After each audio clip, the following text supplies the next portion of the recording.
Ms. Van Geyn, when it comes to Bill C-11, do you see it in conflict with the basic freedoms that Canadians are guaranteed in the Charter of Rights and Freedoms?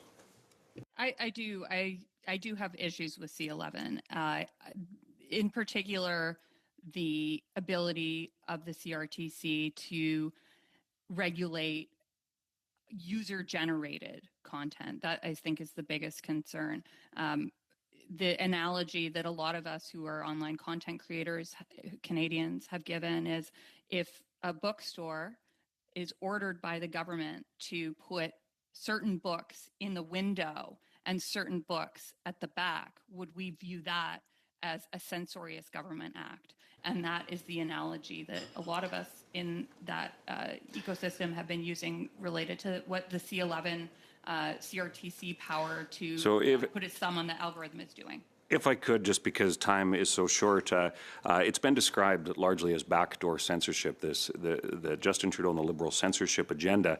They're not telling people that they can't believe something, but they're restricting through technological means, algorithms, the content that's available. Would you agree with that?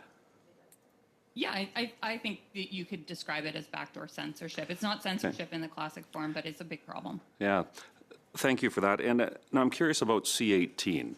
Again, do you see C-18 as being in conflict with the Charter of Rights and Freedoms and the freedoms guaranteed for Canadians in it? So it kind of depends on how the regulations are going to be interpreted with respect to the Online News Act. I think that it's not censorship in the classic form that we think of, but depending on how it's operationalized, there could be a charter case to be made against that particular piece of legislation.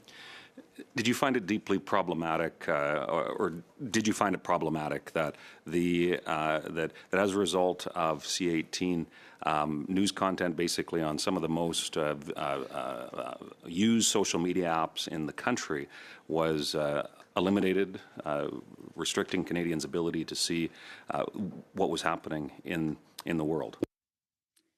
Yes. I mean, this was in direct response to government action. Meta took the action of blocking news on Canadian versions of their platforms, including Facebook and Instagram, and millions of Canadians were accessing news that way. It actually undermines the ability of the free press to function because of the loss of clicks, which is how some of their revenue was being generated.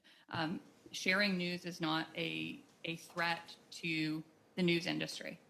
So we have Bill C-11, Bill C-18. I know you mentioned as well Bill C-63. Direct threats to Canadians and the freedoms that Canadians are guaranteed through the Charter of Rights and Freedoms. That certainly seems like a censorship agenda to me that needs to be fought against. Thank you very much to the witnesses for coming today.